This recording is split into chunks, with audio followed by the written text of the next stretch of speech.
Okay, this is about the AP and the lying that it does, false reports. The AP, you have to understand, is made up of prostitutes who will do anything for a story. Since the Israeli MOSSAD doesn't want peace, it wants war, unconditional surrender, it has infiltrated the United States with its top spies under deep cover, collecting sex scandals, drug scandals, money scandals on U.S. congressmen, on the cocktail circuits in Washington, D.C. and New York, which it considers its playground.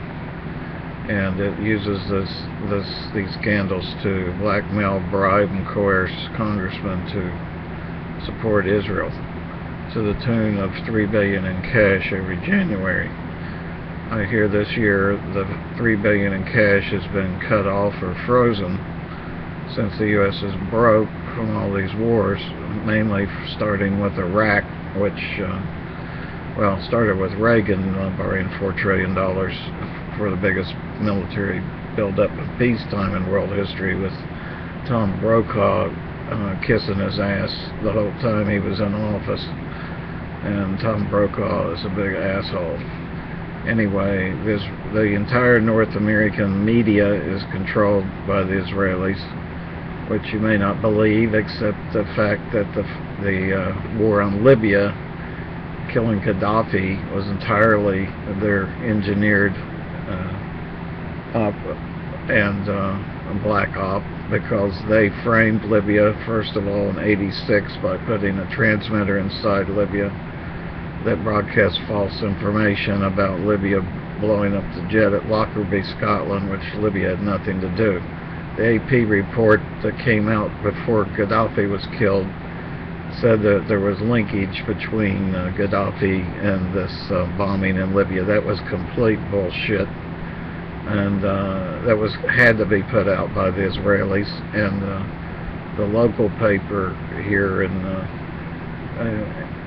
New Jersey called The Record, I called the editor and told him it was a false report, and he disagreed, the little asshole.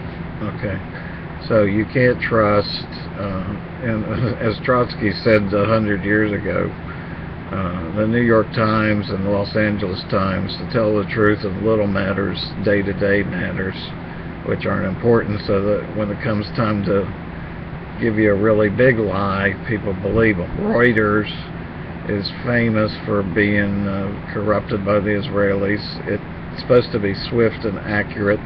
People trust it, but the Mossad routinely leaks false reports in Reuters, and even Amnesty International has people who will put false reports out about torture in a country to discredit a country if they decide to run a country.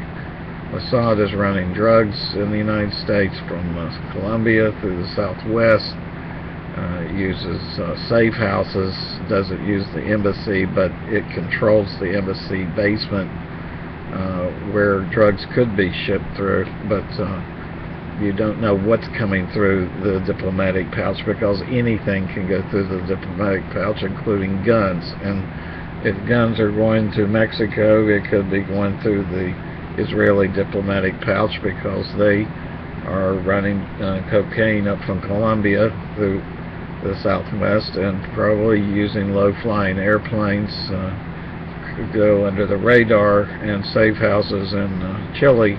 The Mossad uses, it hires legitimate foreign graduate students. It pays $1,000 a month to rent apartments and houses for it, which it maintains with some kind of young officer, goes around making sure the refrigerator's full, the bills are paid, the rent's paid, etc. These foreign graduate students come in. The United States is full of them.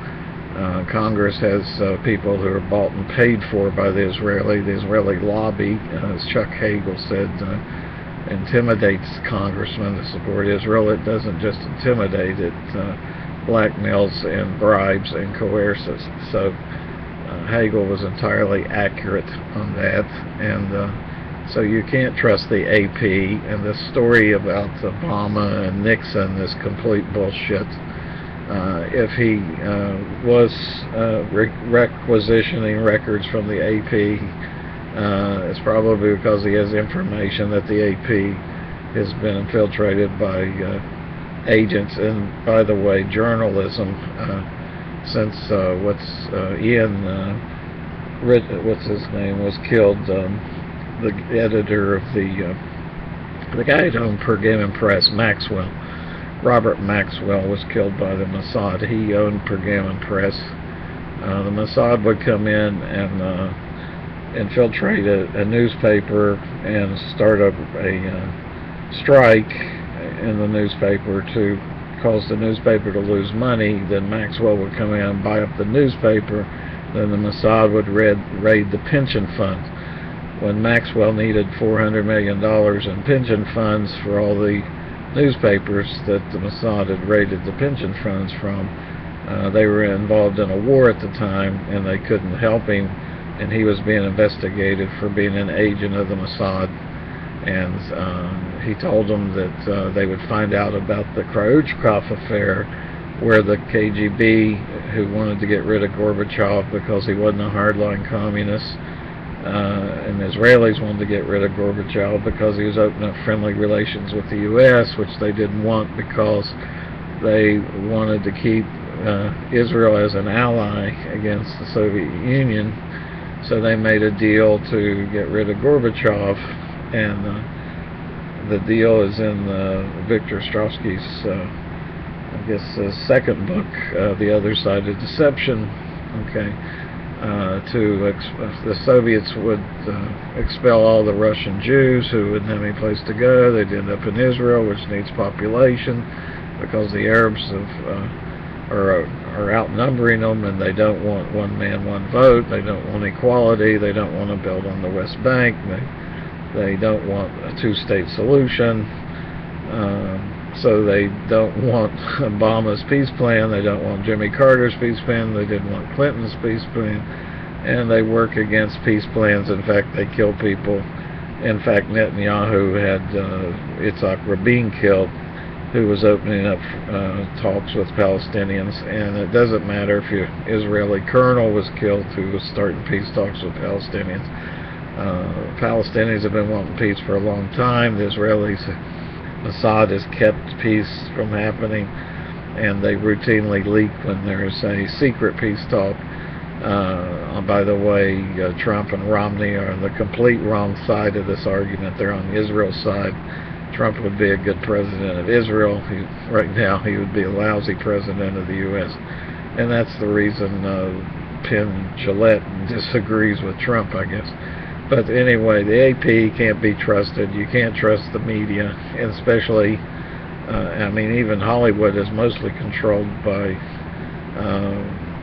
let's say, non-Arab sources, let's say, or let's say they're Semite sources, but all those Semites include Arabs and Israelis. But you cannot, and by the way, the Mossad doesn't care about Jews so much.